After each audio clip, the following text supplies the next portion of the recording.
I think Keitaro's only real mistake in this moment is the fact that he decided to pick Eiko up after tossing her away finally, because seriously, I warned him. I said, run, boy.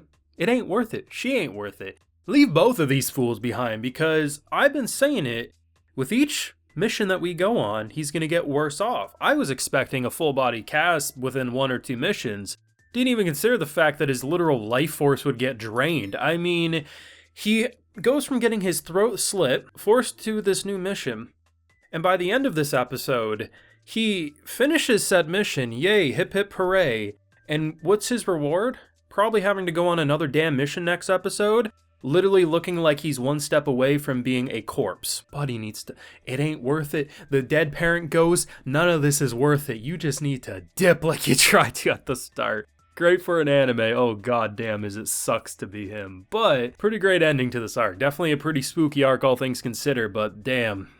Feel bad for him. Full live reaction episode 15 of Dark Gathering over on my Patreon, though. If you would like to see that, it's over there if you're interested. Now, this was interesting. I mean, we get Sugimoto from Golden Kamuy making a guest appearance here. He was pretty badass. Though I kind of like the idea of someone seeming so normal. Like, he really did feel like a pretty normal guard or a warrior or a soldier, right? And the idea that, like, as he gets weaker, he just pretty much keeps, like, trying to make himself weak enough to the point of killing himself. Like, getting himself killed by whatever he's fighting. And no matter how weak he makes himself, the thing that was terrorizing us in the tunnel just couldn't even do a dent. It was pretty worrisome when Keitaro trips and his foot's still like attached to the lines. I thought he was fine at first, but then to just see him look the way he does, like, I mean, I don't know, like based on the preview, he's still looking like that. So I have no idea what it's going to take to get him back. Like, does he just need like a couple of Big Macs to like get his nutrition back up, you know, fatten himself back up?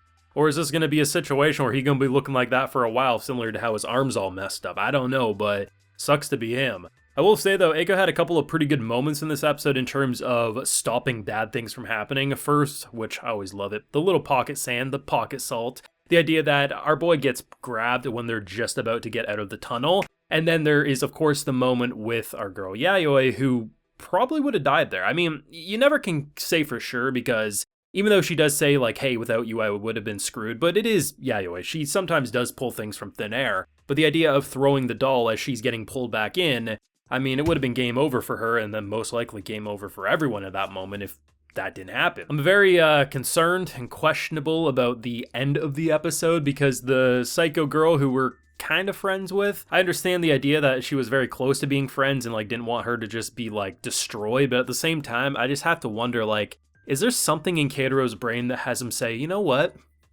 My throat slit. I'm like 50 pounds lighter because I just got drained by some ghoul. And my girlfriend wants to keep her psycho friend around, even in paper form. Something's got to be spinning in that head of his to say, maybe, just maybe, I made the wrong choice. But you know what? He does what he is, but I guess that makes for a good show. The coolest part to me was actually what they did with the fight scene between these two, because these are two powerful spirits, all things considered. And while he does have a sword, while he does have a gun, most of it was pretty, like, cool, calm, and collected, like deflecting attacks. Like, eventually the blade goes through and he kind of gets sliced and then he gets patched up. And the weaker he gets, the bigger the chaos becomes. And to just have that big ass explosion, I felt bad for Sugimoto over here, basically just being like, someday I hope I get killed. And I'm like, bro, like, I hope so too for your sake. Like, it feels like you got dealt some pretty bad cards in life, and man, you helped us out, but at the same time, man, like, I just kind of felt bad, right? I kind of also forgot that Yayoi is so psycho. Like, I mean, she's like, oh, hey, yeah, you want to go kill some people? I'll let you kill some people. I'm like, yeah, sure, okay, whatever. And just the idea that she just keeps putting more nails into the stuffed animal to make it be like, listen, I'm gonna break you. It's like the horny dog, right? You go get the dog fixed and it just changes after that. Like, that's what she's doing to this spirit. She's castrating him, she's breaking him down, and she'll use this thing as a toy as she sees fit. And honestly, I don't feel bad for this spirit, but it is a frightening reminder to not get on this little girl's bad side. Now, this arc has come to a close. We had, in a weird way, I'd kind of consider it like 3 episodes, because the first episode, like with the cornfield and everything kind of building up into like the preparation, And then we had the 2 episodes with dealing with the tunnel, and I heard a lot of good things. This was one of the more talked about arcs in my comment section for many weeks now. Even near the beginning of the show, this was one that I remember hearing about. And overall, I'm not really going to say if it lived up to expectations or not, because I wasn't sure really what to expect. All I know is that a lot of people said it was some of the spookiest stuff for them. And based on my comment section, a lot of people did consider last week scary. For me personally, I felt like previous episodes were more spooky just in terms of my own horror thrill. But the intro to this episode and some of the later points of this episode, I definitely felt got the horror right for me personally. And there was definitely some unnerving aspects. The biggest thing for me that made me come out appreciating this arc is that the structure of it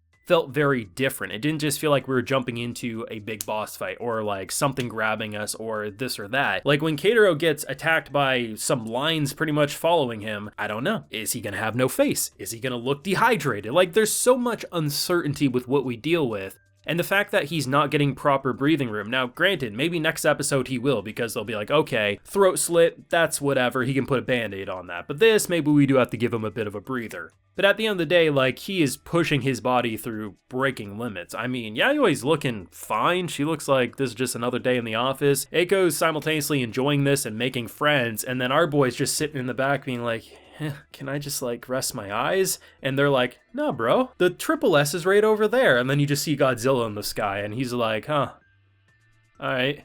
Like, I just feel bad for this dumb mofo. That's like the best way to put it. But like I say, like, I mean, I've been saying it for a long time. I'm pretty sure this is my new favorite horror anime because even when it's not necessarily spooking me or making the hairs on my arm raise up, I still always find myself saying this is such an unnerving situation. I understand why he sticks here given the connection he has to these two.